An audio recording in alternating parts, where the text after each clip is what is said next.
to honor them. And one of the hardest things to do. For me, it's one of the hardest things to do as a president, but has to be done.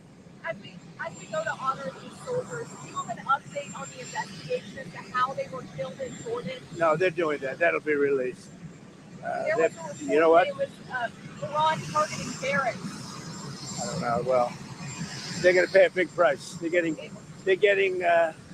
being decimated. President Trump speaking at Joint Base Andrews today before he attended the dignified transfer of the 4 souls lost in this conflict with Iran.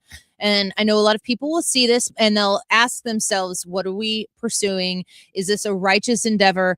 And the president and his staff absolutely continue to believe that it is. Let's ask our next guest, Victor Davis Hanson, that question, senior fellow for classics and military history at the Hoover Institution and author of the forthcoming book, The Counter-Revolution, The Fall and Rise of Donald Trump and the MAGA Movement. Victor Davis Hanson, thank you so much for the time today. It's a pleasure to have you back on the show with us. Thank you for having me. We're watching these flag draped coffins today. I think that anytime you see that type of an image, it's important to remember all of the people who have fought to protect very worthy causes and to defend this country and what this country stands for. So I do think it's appropriate to ask the question, knowing that the answer might absolutely resoundingly be yes, this is an effort that needs to continue. Can you talk to me about this president's efforts in Iran and the sacrifice that it's cost so far and the pursuit of the goal here in the future? Well, he operated on the belief that the last 7 presidents had 2 things in common. They had warned over the last 47 years that this theocratic regime was the greatest threat other than Al-Qaeda or ISIS to us. And they were hell-bent on getting a nuclear weapon at some point. And they didn't do anything about it, given their reputation that they were crazy, that they would do anything, that they'd killed Americans in Beirut. They had tried to kill the Saudi ambassador in Washington. They threatened to kill the president himself. They were just lunatic, and they were a big country, 93 million people, and they had terrified the whole Middle East. So he made the decision that he was going to go in last year and take out their facilities, and he did, and then I think the reconnaissance showed almost immediately they started excavation and they started activity. And he was told that by his advisors that you have to have a more sustained campaign. So he tried to negotiate. And I think that might have been a mistake because there's no record that in any negotiations that the theocracy has ever been sincere or honest. Mm-hmm. So then he went into this campaign, but he went in with a deadline in his advisors that the midterms were coming up. They did not want oil up to $100. They wanted gas at $3. And that put, I think, pressure on them to wrap it up prematurely and go from 38 days of kinetic action, maybe 40, to over 100 days of negotiations, which the Iranians welcomed because they felt they had leverage by opening up the strait and forcing Trump to worry about gas, a recession, worldwide, et cetera, et cetera. And they define survival as victory in the world opinion. So now what we're trying to do, I think, as I fathom it, but maybe you can help me, is we are trying to go in there and do enough damage, hitting dual-use targets like Clinton did and Obama did in Libya, Clinton in Serbia, that they will not be able to dominate the Middle East or hurt our friends or get a weapon for maybe a decade, that this half-century, $500 billion nuclear military industrial complex is wrecked. And it's going to take them a lot of money and time to fix it. And that will be polarizing to the people who are already near destitute when they find out that they're going to use the money, if the sanctions are ever released, I'm not sure they will be, to either fund Arab terrorist groups in the Middle East or to rebuild the arsenal at the expense of the people who are long suffering. So I think that's what they're trying to do, as I understand it. Victor Davis Hanson speaking with us with the Hoover Institution, very well read and well versed on what is taking place and what I think that Americans who are voters, of course, and taxpayers and gas buyers, there's a very surface level relationship with what's going on in Iran. And it's not to be negated. Gas prices do matter to Americans, but I've got 4 children, and I want my 4 children to be raised in a free country that doesn't have to be living in fear of a wild and psychotic nuclear Iran. So I do understand that when I'm filling up my Pacifica minivan with more expensive gas, that I'm investing in something for a safe future for my kids.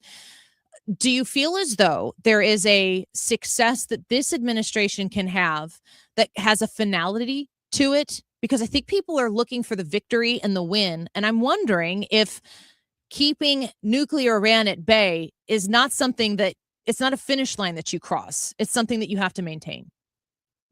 Ideally, victory would be defined by regime change. And because they went out on the street in December and January and lost 40,000 to 50,000 deaths, I don't think that's going to happen immediately. And then Trump, who said help was on the way, I think his advisors hushed him and say, given the misadventures in Iraq and Afghanistan, and given the need to have ground troops for regime change, it's very hard to topple a government from the air. So that's not our objective. Our objective is to keep the straits open, stop their conventional arsenal from terrorizing the Middle East, and stopping them from getting a nuclear weapon. So I think that's what it is. But it would be a dividend if he can do enough damage, and I think he's almost there, so that he can leave, say, in 2 weeks, leave a flotilla, not a big carrier group, but some ships who would tell our allies, if you want the strait open, we've done so much damage to their corridor near Karg Island, etc. We can keep it open, but we're not going to do it ourselves. If you want to send maybe 20 European ships, 20 South Korean, Japanese, we can keep it open if you want. But if you're just going to sit there and do nothing, we don't really need it. So we're going to be satisfied with neutering that regime and hoping in the next 2 or 3 years, sort of like the Berlin Wall, that set off a series of repercussions that eventually, within months, the Warsaw Pact nations broke away and became democratic. And then 2 years later, Russia did. So I think that's what they're thinking. And how do you define doing enough damage? I think that's your chief and proper question. I think it is, can they enrich uranium in the next 5 or 10 years? I don't think they can now with what we've done to the centrifuges and sealed it. And I think he's going to hit Pickaxe Mountain again.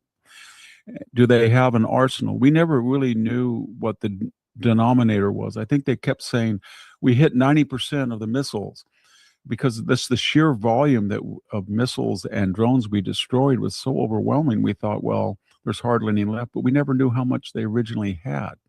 So I think he should have said, we don't know how much they have.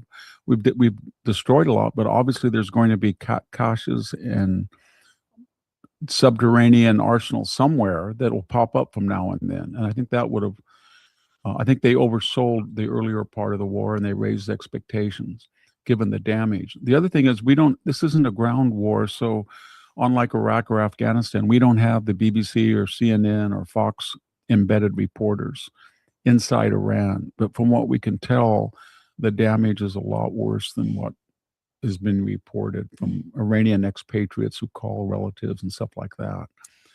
And so that's, I think there's also another calculus that the Middle East was, the reason that we have troops, basically, if you think about it, in Syria, in Iraq, all these years, is because of Iran and Iranian-sponsored Shia terrorists in those areas. And if you cut off their financial supply and weaken them such they can't fund Hezbollah or the Houthis or Hamas, the world will be safer, at least for a while. And then I think there's also the warning to them that at least for the next 2.5 years, they have no air defenses.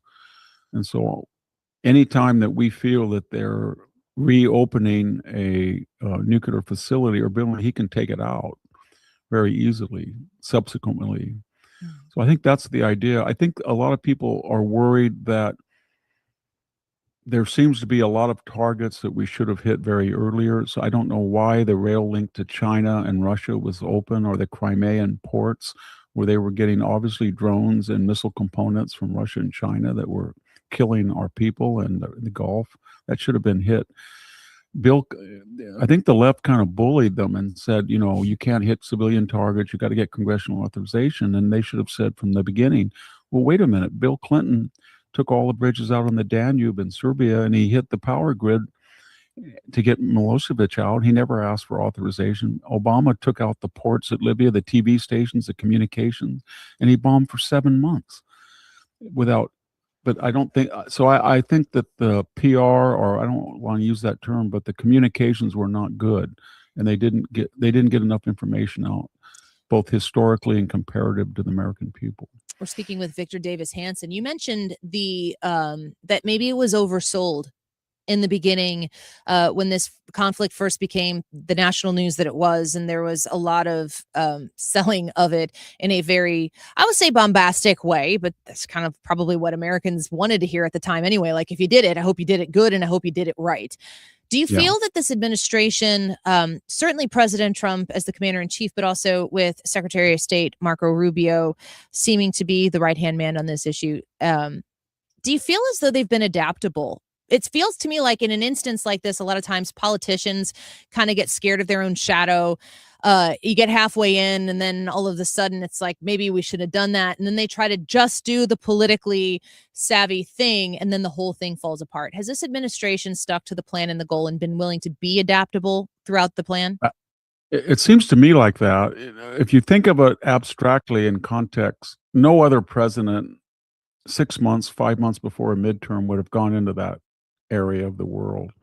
Everybody had seen that that's something it's very difficult to force them, given they had a military probably more extensive than all of the Arab nations in that region, at least in terms of air power, missiles, drones put together. And to do it in an election year and midterms with all of his emphasis on the economy, and things were looking up with inflation this month, and the unemployment rate had been lower, and the stock market, et cetera, et cetera. So that was a optional thing to do. And I think he said, well, we did it last year and it worked, and we took out Maduro and it worked, and we got the canal back the way it should and it worked. And so this will be also. I think the only where I fault them again is I don't think they understood fully the magnitude of the challenge, because we think we're so powerful and these are Iranians and they're just terrorists, but they weren't. They had a conventional army, they had a conventional navy, they have drone factories, they're supplied by Russia and China. But I think you're right about that. They were very adaptable, and so they didn't just cut and run, and they didn't just stay with the same, say we're going to do this to, like Joe Biden said, we're going to give them all it takes for it. They said, we're going to negotiate. And that puts, everybody thinks that that's erratic, and it may be, but it also confuses the Iranians. And basically, they're saying to themselves, he destroyed our country, and now he says he wants to make Iran great again. Or he's destroyed all of our bridges, and yet he wants to negotiate. And that puts I think that really confuses them, and it takes away the idea that one day he'll say, I'm going to pay them back and bomb them, and you're not going to believe what's going to be like. Next day he says, I want to negotiate. And I think he's flexible, but I think they can't understand him, and he's very unpredictable. And being unpredictable in that part of the world is a great advantage. Yeah. I think it's been maybe a little refreshing to watch that the adaptability is there. It, to me, shows wisdom on their behalf to not be too strictly stuck to one thing that may not be working, to try to make it work.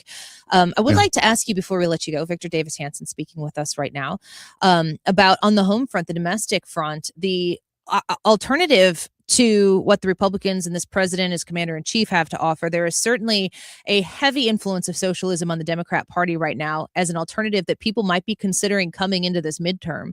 There are a lot of consequences to turning the majority power in the House and the Senate over to the Democrats, but it would have a great effect, I would assume, on the president's efforts in Iran as well. Can you talk to me about this influence of socialism, how it might speak to the American people, and what warning you might have because of it? Well, this is not a bottom-up grassroots movement. This is a top-down. This is it started with the frustrations of the Democratic Party that was the Frankenstein who created it. I mean, they were the ones that championed ICE, and they bragged about the shooters of Charlie Kirk. Some of them did. They, for 10 years, they've talked about, beheading, burning up, blowing up Trump. No methodology was considered too radical by these people. But then these young cohorts came in and they said, well, yeah, we're radical and we're going to be even more radical, but you haven't won. You don't have the White House, the Supreme Court, and you don't have the Congress. And we're going to take it by being more radical. Kind of like Barry Goldwater wasn't conservative enough. That's why he lost. That's kind of crazy. Or George McGovern was not left-wing enough. That's why he destroyed the party in 72. And so when you look at them, they're all in blue enclaves. They're all degreed, but not, they have bachelor's and master's and studies courses and psych and sociology, public policy. But in their milieu that they gravitate, they don't have money. So they look at the doctors, lawyers, investors in New York, Boston, LA, San Francisco. And they think, well, I'm so educated. Why can't I buy a $2 million condo? Why can't I get a new car? Why aren't my kids in the good prep schools? And I say that sincerely because when you look at them, AOC is a product of the upper middle class and educated parents. Hassan Parker's father's a PhD. They're multimillionaires. He drives a Porsche. He bought a $2.7 million home. Mondami's parents are both PhDs. One's a filmmaker. One is a endowed professor. He comes from the 1% ethnic group in the United States. Indian Americans are the wealthiest per capita income in the United States. Kind of ironic when he says he's going to go after whiter, richer neighborhoods.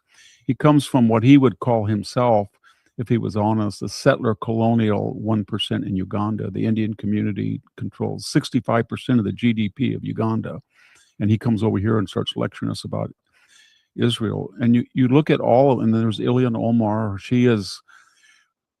Her father was a colonel in the genocidal Saeed Barre Somali government that was thrown out and refugees flocked to the United States.